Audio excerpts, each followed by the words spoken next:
choosing a toothbrush. Hi everyone, in this video we're going to talk about how to choose a toothbrush. I understand that might be overwhelming when you come to the supermarket and you find that huge amount of toothbrushes, all different sorts, and they all claiming to be the best one for this and for that, and if you don't know what you're looking for, you get lost, right? So here we're going to list a few features of the ideal toothbrush, and when I say the ideal toothbrush, I mean the toothbrush for which the toothbrushing techniques were described in the dental literature. Okay, so here we go. First of all, toothbrush needs a small head. A small head because we need to reach our last teeth, the back of our mouth. And sometimes the back of our mouth is pretty squeezy, and if you have a big-headed toothbrush, you won't be able to clean the last teeth properly. The second feature would be soft bristles.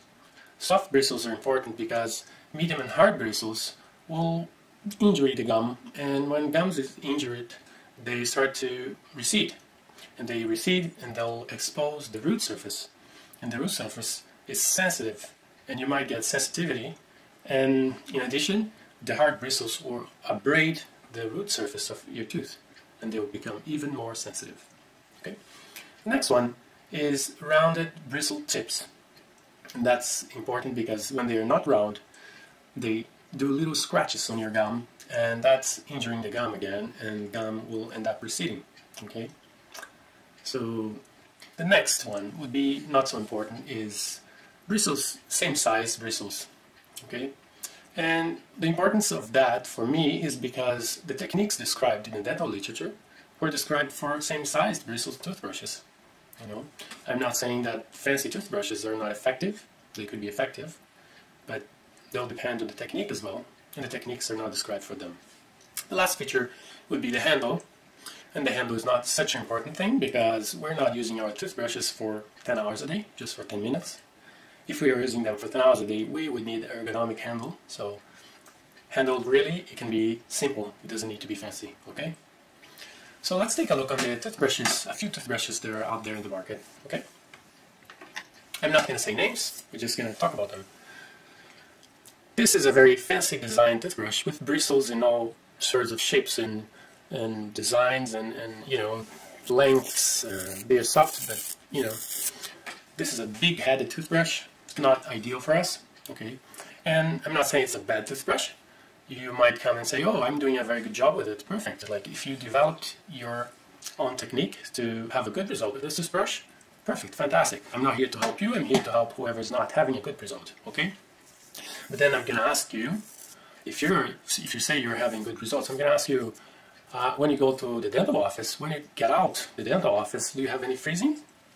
Are you happy with the money you're spending? If you have bleeding gums, if every time you go to the dental office you have freezing, and if you're not happy with the amount of money you're spending, it's because it's not working. It's not working, okay? So I'll suggest you to go to a regular toothbrush, the ideal toothbrush that I'm going to show later, and watch the videos about the techniques that I have. Okay? Let's go to the next one. Very fancy, very fancy. Yeah. Nobody needs this, okay? Big-headed, different shapes, bristles, different colors, different everything. This one even is a little, whatever it's for, you know. It's not more effective than any other toothbrush, okay? Although all toothbrush would claim in their packages, oh, this is the best one for that or the best one for this. They all depend on good technique. Another one. This one. Fancy. Fancy too. And you look at these bristles. Yeah. Like if you have rubber bristles here on the edge, okay?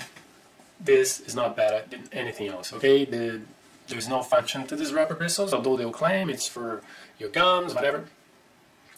Okay? Let's take a look at another one. Very fancy too, and oh my god, the market is full with fancy things. This is a capitalism. Let's check another one. This is a very simple one. This is what I call ideal toothbrush, okay? The techniques described in the dental literature that I teach on my videos are for this type of toothbrush. Small head, soft bristles, same size bristles. The handle is pretty simple. It could be round for better handling, but it's okay because you're using it for 10 minutes a day, right? Another one, this one. Good toothbrush too. Small head, soft bristles, same size bristles. This one is not exactly same size as you can see, but the difference doesn't really matter. In this case, it's very little difference and still very effective. I like this one. Let me show them all together so you have an idea. The difference of the head. Look how different they are. Look how the head of these two here are so much smaller than the other ones. Right? So that's what I had to offer in this video. I hope it will help you through your struggle when buying a toothbrush at the supermarket. Thanks for watching. Remember, researches pointing out one toothbrush as the most effective are brand-directed researches. There isn't any serious study pointing out to one toothbrush as the best. All of them depend on the brushing technique applied. Decide on your own. After all, it is your health that is at stake.